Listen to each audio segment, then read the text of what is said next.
காந்தாரா படம் எப்படி இருக்கு அப்படிங்கிறத பார்க்கலாம். வாங்க வீடியோக்குள்ள போலாம்.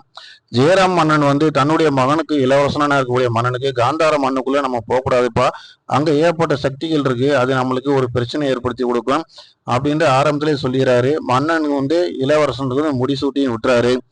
ஆனா அவர் வந்து தந்தையினுடைய சொல் பேச்சு கேட்காம காந்தார மண்ணுக்குள்ள போறாரு.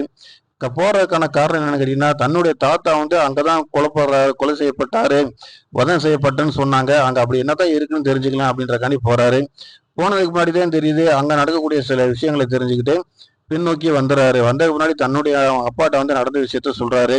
நீங்க சொன்ன மாதிரி சில விஷயங்கள் நடக்குதுப்பா அப்படின்னு சொல்லிடுறாரு. அதே நேரத்துல வந்து தம் மண்ணுக்குள்ள யார் வந்துட்டு போனாங்க அப்படின்றத தெரிஞ்சுக்கிறதுக்காண்டி ரிஷப் செட்டியா இருக்கக்கூடிய காந்தாராம் மன்னனுடைய கூட்டத்தார் என்ன பண்றாங்கன்னா, ஒரு டீம் வந்து அப்படியே மன்னருடைய அரண்மனைக்குள்ள நுழையிறாங்க. நுழைஞ்சதுக்கு பின்னாடி அங்க உள்ள விஷயங்களை பார்க்கும்போது, மன்னருடைய மகள் வந்து இவரை ரிஷப் செட்டியை வந்து தன்னுடைய காதல் வலையில உள்ள வைக்கிறாங்க. அவங்களுக்கு இவரை ரொம்ப பிடிச்சு போயிருது.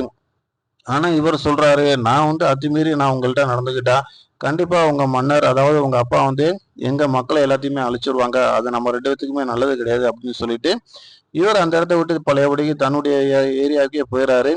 அதுக்கு முன்னாடி வந்து அரண்மனையில் நடக்கக்கூடிய வியாபார யுத்திகள் அதெல்லாம் தெரிஞ்சுக்கிட்டு நம்ம மக்களுக்கு அதை சொல்லி கொடுத்து தன்னுடைய மக்களையும் நல்ல ஒரு வாழ்க்கை தரத்தை உயர்த்தணும் அப்படின்ற எண்ணத்துல அவர் போய் அதுக்கான வேலைகளை செய்ய ஆரம்பிச்சுறாரு. ஆனா அதுக்கு பின்னாடி அவர் தேடி அந்த காட்டுக்குள்ள வந்து அவங்க எல்லையை கடந்து அங்கிட்டு போகும்போது இன்னொரு கூட்டத்தாரில் வந்து இவங்களுக்கு எதிராக செயல்படுறாங்க அப்படிங்கிறதையும் புரிஞ்சுக்கிறாரு. ஆனா எல்லாத்தையுமே கடந்து இவரை ஒரு வட்டத்துக்குள்ள தன்னுடைய வியாபார யுத்திகளை வந்து கத்துக்கிட்டு இருக்கும்போது நம்ம ஜெயராமுடைய மகனான இளவரசன் பழையபடிக்கு படையெடுத்து வந்து காந்தாரா, அதாவது ரிஷப் சிட்டியோட கூட்டத்தாரோட தாயாரையும் கொலை செய்தது மட்டும் இல்லாம அங்கு உள்ள மக்களை எல்லாத்தையும் கொலை செய்யறாரு. ஒரு கட்டத்துல வந்து நம்ம ரிஷப் செட்டி நம்ம கதாநாயகனுக்கு வந்து விஷயம் தெரிஞ்சதுக்கு பின்னாடி அவர் என்ன பண்றாருன்னு பாத்தீங்கன்னா, இளவரசனையும் கொண்டது மட்டும் இல்லாம இவரும் வந்து ஒரு பெரிய பேரழிவை ஏற்படுத்தி கொடுக்குறாரு. இது எல்லாமே ஜெயராமனுக்கு பின்னாடி தான் தெரிய வருது.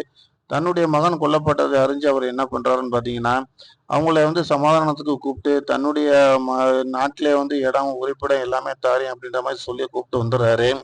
வந்ததுக்கு பின்னாடி தான் தெரியுது இது எல்லாமே சூழ்ச்சி அப்படின்ட்டு. ஏன்னா இவங்க இருக்கிற இடத்துல இவங்க குலசாமிய அவங்க கட்டி போட்டுறாங்க. அதெல்லாம் மீறி காந்தார எப்படி அந்த இடத்த வந்து மீட்டாரு, அந்த மன்னரை எப்படி அழிச்சாரு அப்படின்னு தான் கதை. படத்துல பாத்தீங்கன்னா, கதாநாயகியா வரக்கூடியவங்க வந்து ரொம்ப அருமையா நடிச்சிருக்காங்க.